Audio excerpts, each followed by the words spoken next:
स्वागत है आप सभी का हमारे YouTube चैनल में। आज हम जेसीईआरटी क्लास 7 पर्यावरण और हम भूगोल के अध्याय 5 जलमंडल के प्रश्नों को सॉल्व करेंगे।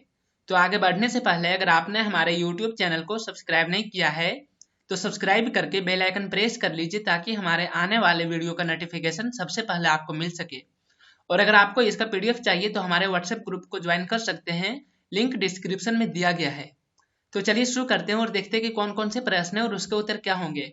इसमें पहला प्रश्न है रिक्त स्थानों की पूर्ति कीजिए, जिसमें पहला प्रश्न है पृथ्वी के लगभग खाली स्थान भाग में जल है।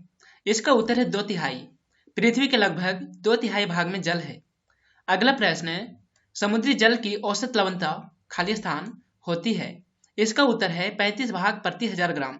समुद्री जल की औसत लवणता 35 भाग प्रति 1000 ग्राम होती है। अगला प्रश्न है महासागरीय जल में मुख्यतः खाली स्थान प्रकार की गतियां होती है। इसका उत्तर है 3। महासागरीय जल में मुख्यतः 3 प्रकार की गतियां होती है, जो हैं तरंगें, महासागरीय धारा और ज्वार भाटा।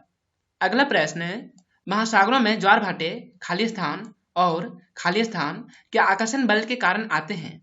इसका उत्तर है सूर्य चंद्रमा। महासागरों में ज्वार भाटे सूर्य और चंद्रमा के आकर्षण बल के कारण आते हैं।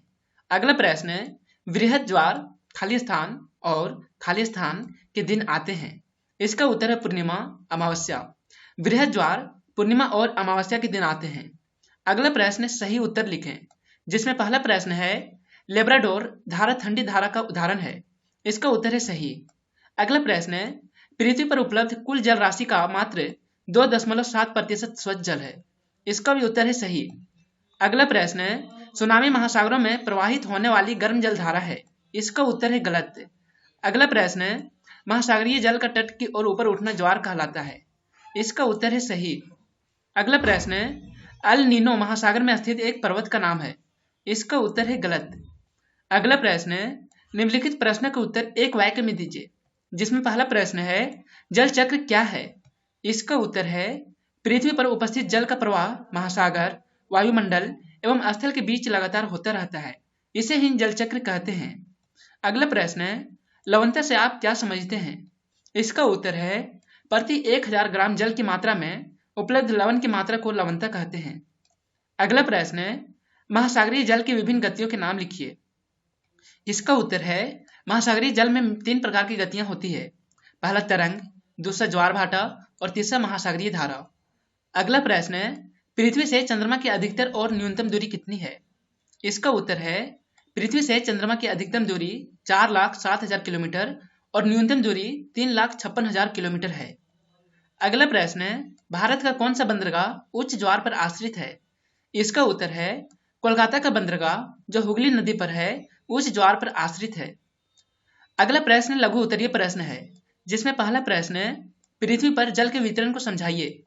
इसका उत्तर है पृथ्वी पर जल का वितरण महासागर में 97.3%, हिमानी में 2.0%, भूमिगत जल 0.66%, झीलों का अलवन जल 0.009%, स्थलीय समुद्र एवं नमकीन झीलें 0.009%, वायुमंडल 0.0019% और नदी 0.0001%।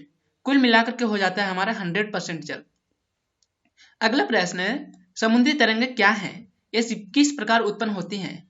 इसका उत्तर है महासागरीय सतह पर जल लगातार उठता और गिरता रहता है, इन्हें तरंगे कहते हैं।